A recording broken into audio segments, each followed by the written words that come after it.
Dear car enthusiasts, today we embark on a fascinating journey through the vast world of automobiles. Here, amid the dazzling brands and the whirlwind of technological ideas, diversity blooms like bright stars in the automotive sky. We will explore not only unrealized concepts hidden in the depths of engineering notebooks, but also those rare serial creations that stand out from the gray mass. Get ready for an exhilarating guide to the top 10 strangest cars in the world, a fiery cocktail of technical brilliance and incredible imagination. Start your engines because our exciting adventure begins now. Let's go. A passenger car with a 12.7-liter engine, alloy wheels, and enormous size. 300 horsepower in 1927. It goes against the way we think of cars in those days. Engines from these monsters were also used in railroad equipment.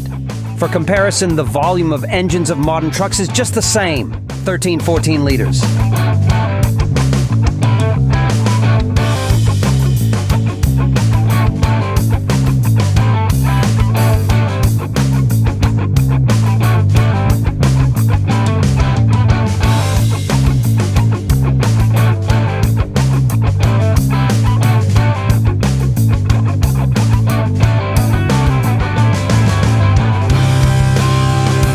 The popular fashion for jet airplanes and rockets has reached cars not only in the form of design. Chrysler engineers managed to stuff a gas turbine engine, almost like on airplanes, into an ordinary sedan. For many reasons, gas turbine engines proved unsuitable for automobile transportation, although experiments with them continued until the end of the 70s. However, it is good that there are no gas turbine cars. Otherwise, the streets would be much noisier now.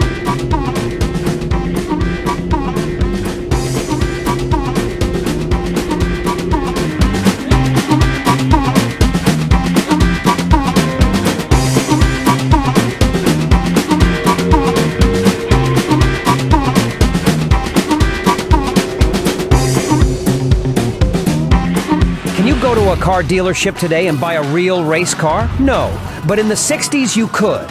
Ford released the mighty Fairlane Thunderbolt for drag racing, and it was approved for use on public roads. The 7-liter V8 put 425 horsepower to the rear wheels. However, some sources claimed as much as 600 horsepower. Only exactly 100 cars were produced.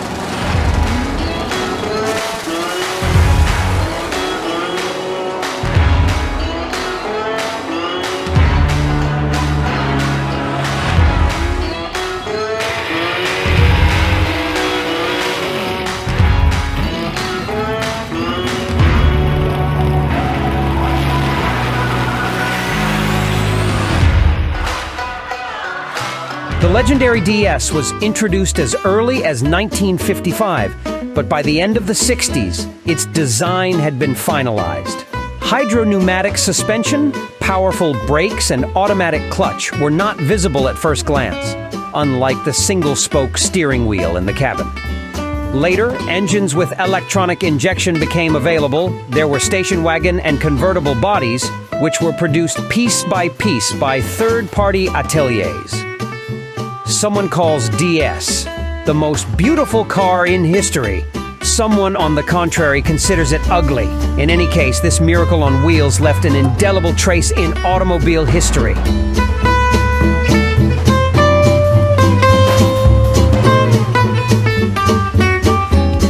Marcello Gandini's creation set the fashion for sports cars and supercars for half a century to come. It is unlikely that in the future there will be designers who will be able to surpass Gandini. There is nothing superfluous in this car, as in the sculptures of medieval masters. This car was built on the chassis of a beat-up Lancia Fulvia rally car. The unique layout with a tilting cockpit made Stratos Zero one of the lowest cars in the world.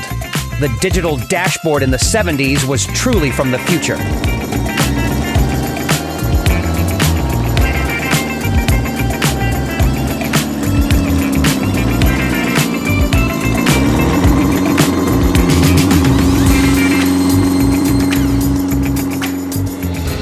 A dusky Soviet genius created this unique automobile masterpiece for military purposes. Literally everything here exudes the atmosphere of the USSR. Spartan design, Spartan interior, and technical stuffing of the late 40s. This all-terrain vehicle was assembled in Ukraine, which was then part of the USSR. Despite its unassuming appearance, this utilitarian vehicle shows cross-country ability comparable only with the legendary Land Rover Discovery and Hummer H1. So what if it resembles a self-made vehicle assembled from scrap metal in the backyard of the house? But it drives, and it always gets to the destination point.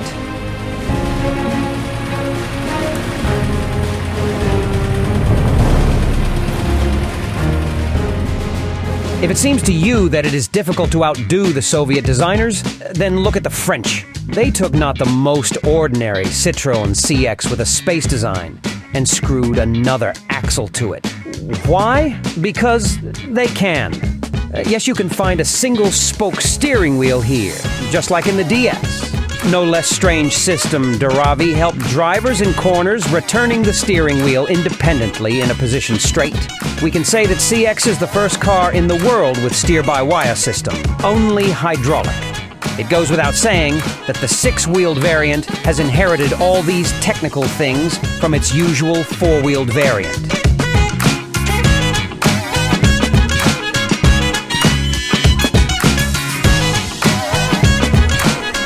This concept is almost 20 years old, but it still looks strange and intriguing today. It makes you want to drive it across the desert, or across the vast expanses of Antarctica. Now such concepts are not made anymore. And if you think that under the hood of this concept has some weak motor on 1.4 liters, you are wrong. Engineers managed to fit two diesel engines into this chassis, each with a capacity of 2.2 liters. Or did they not? Probably not, because the concept car turned out to be two-seater and without a trunk. But why do we need a trunk in this wild carriage? You can storm the dunes without it.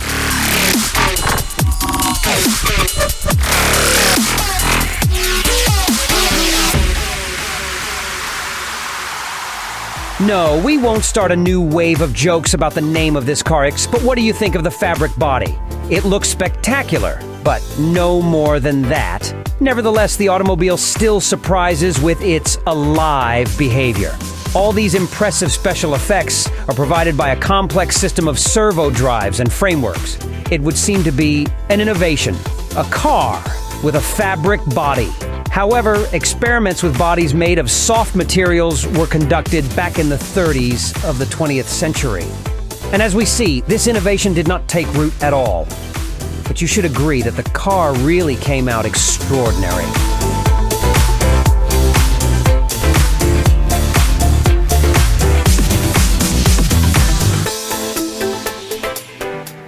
Probably the strangest car in terms of design, not only from today's selection, but in the whole world. Luigi Colani tried to create a car from the rear part of Lamborghini Miura and the front part of something unknown. But now we know what Steven Spielberg was inspired by when creating Star Wars.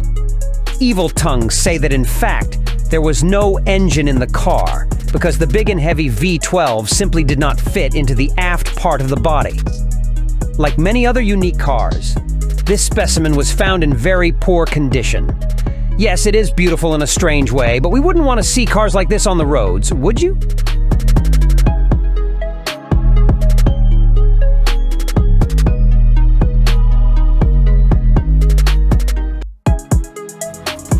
Designers of yesteryear were inspired by the out-of-the-box design and technical capabilities of the early days. Can the modern car industry afford such experiments?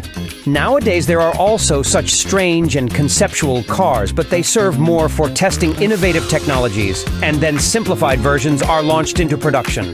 It is a pity that today's market does not allow bold experiments that go beyond concept cars and go into mass production.